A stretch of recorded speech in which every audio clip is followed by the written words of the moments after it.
Hi, everyone. Welcome to Tech AI Solution Podcast. Today, we have a guest who has been champion in financial leadership, turning a decade of experience into a system that go beyond budget. She's the one who has been featured on several platforms such as CNBC News, MNBC, and several magazines, and even the Las Vegas Woman magazine, and named her as a woman to watch. And let's welcome Lisa Chastain. Tell us, Lisa, about yourself and what you do. Well, that was a great introduction. Thank you so much. I am on a mission for women to take control and leadership financially, knowing that men are a part of the equation too. So I'm working actively to help women close the gap in wealth. And also, I work with plenty of men where it's time for us to acknowledge that there are emotions, lots of emotions when it comes to money. And I'm helping my clients every single day get into relationship with money, heal parts of us that we need to heal when it comes to our emotions so that we can have a happy, healthy relationship with money. That's a good, I would say, the good introduction to about your business. I would say that's a good amalgamation of emotions and the financial aspect. And you delve Yes. into that and people's financial. So how does this work? Like you tell them like about where they need to invest and how to keep the budgeting around their own income. So how does this work to your whole Well, business? we could assume that just because someone has money, that they have a healthy relationship with money. And in my experience, it can be quite the opposite.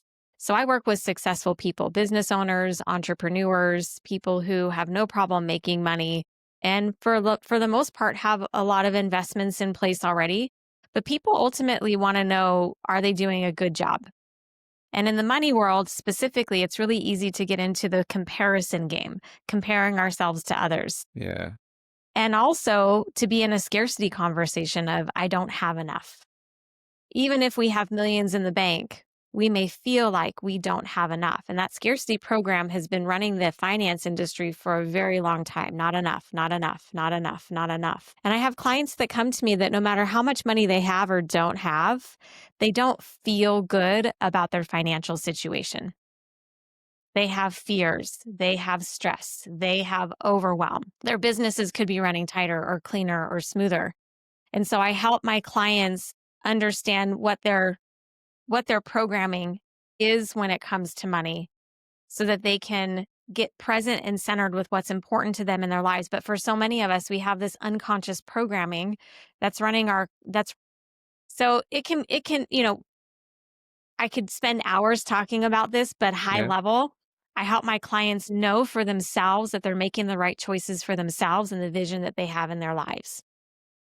So how this is how it works. Like if someone comes to you, they will tell about their future goals and about their current earning, and do you guide them like where they need to invest and like how to deal with the money which they have in hand and how to manage the money that's coming down the line. So this is how it works.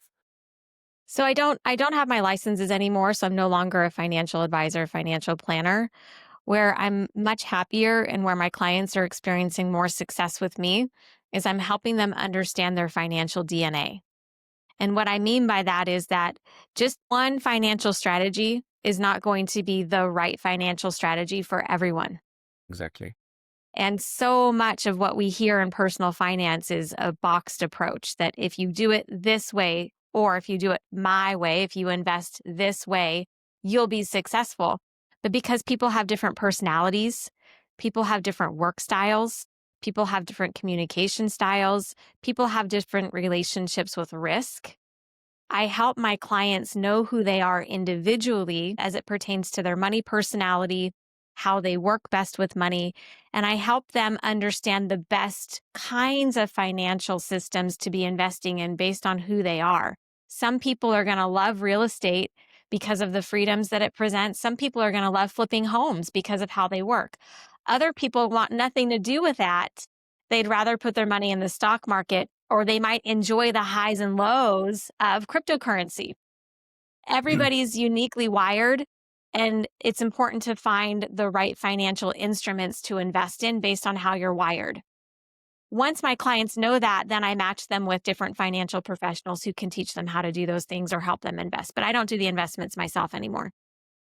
Okay, you guide them like how to do it in your personal growth. Okay, that's nice. So you say, I was watching a video in which I think now the people are more inclined toward the financial knowledge. So there is, I think, in the education system, we're not being taught about the financials a lot, rather than going for the social studies and science and technology. But we're not being that diligent in financials. And we start, and when we start earning as a teenager, we start earning, we don't know what to do with it. We just start That's right. spending it. We ignore the investment part of it.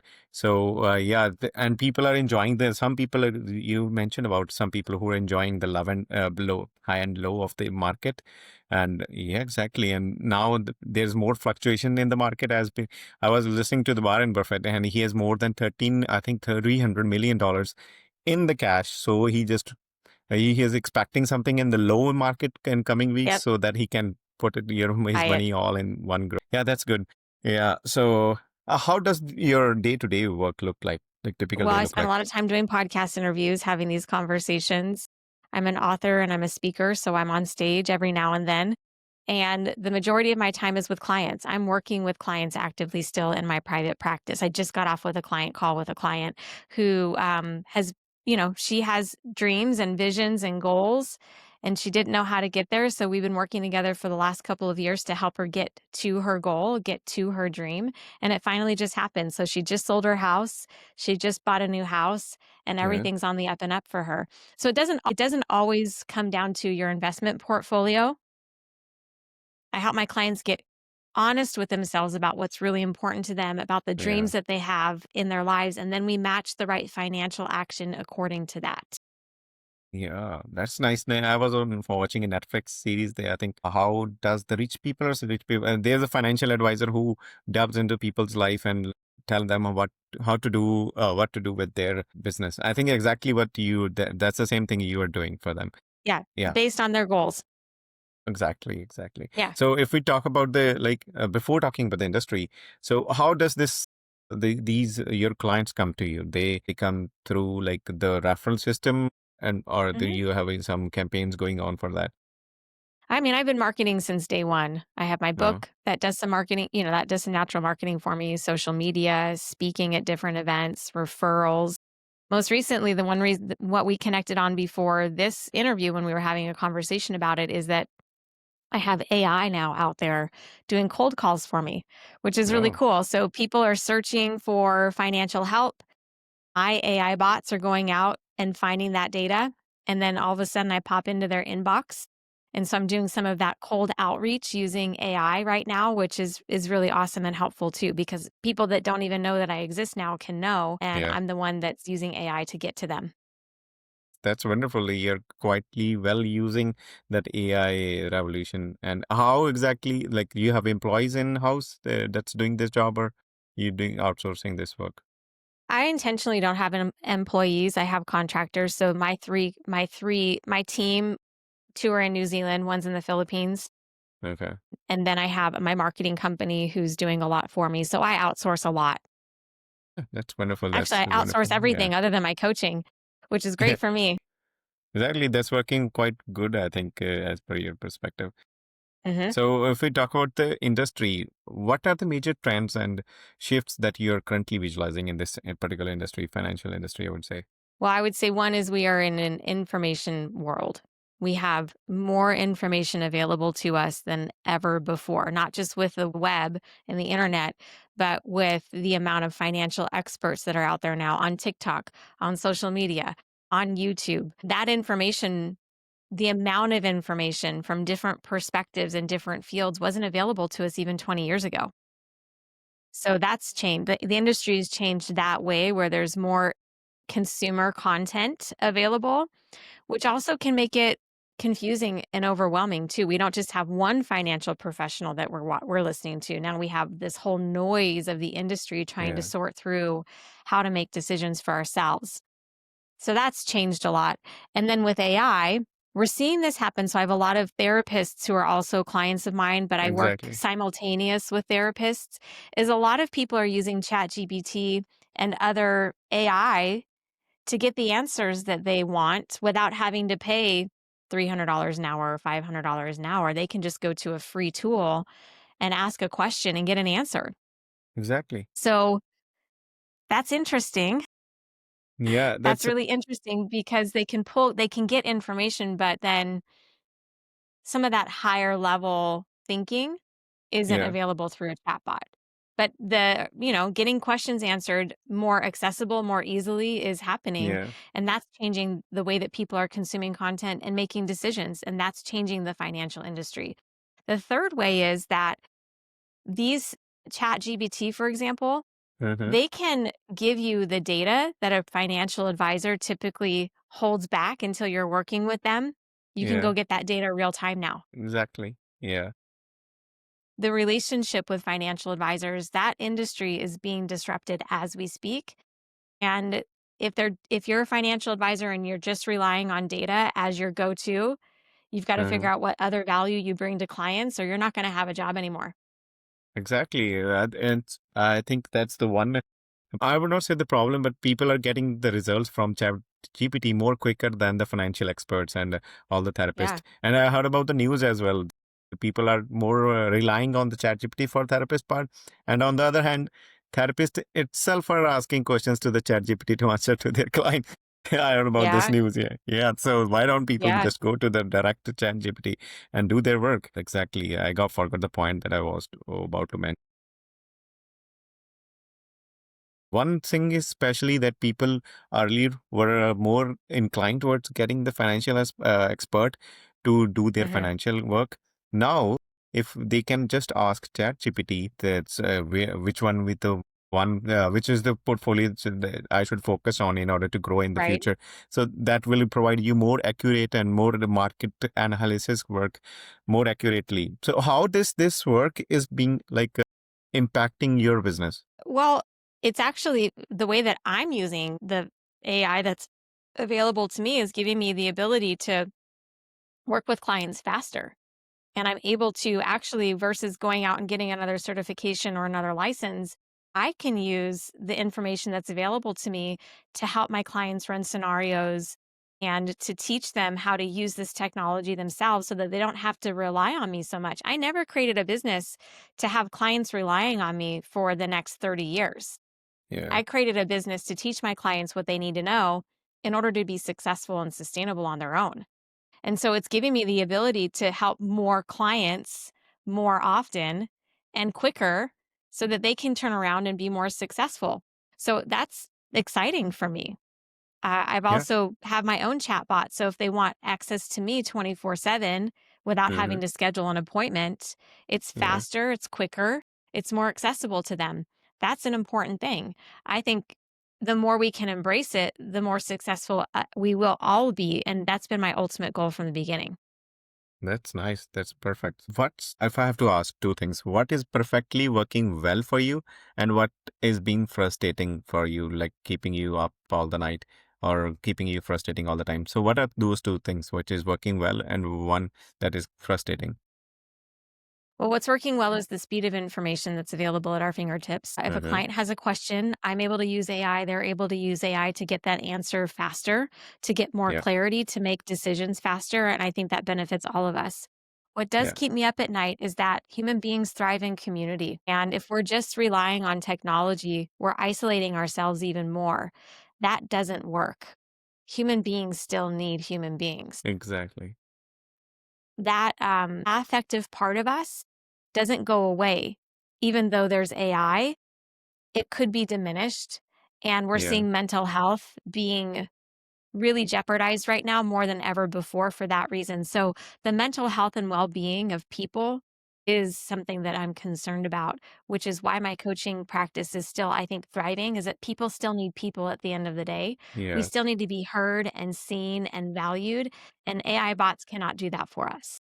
Yeah, we definitely need a human interface between the technology and the emotions needs to be there always. And I think at this point of time, AI is assisting us rather than going ahead of us. So down the line, I also have the same perspective. Like we need this human interface between the technologies. So, That's so right. there's a relevance of the people like you who in the industry that people wants to go. They don't want to always go to the chat GPT. Some people they can talk about put their heart out. So, so what is your revenue model like? You charge it from the clients that comes to you, or you charge it from the financial person that you send it over to? Yeah, I don't because of licensing in the finance industry, there's not a lot of relationships I have that are affiliate that way with financial advisors, although I have great referral partners. Insurance is another beast, so there's that side of revenue. I have clients who pay me for my services, so professional rate is what I charge for that.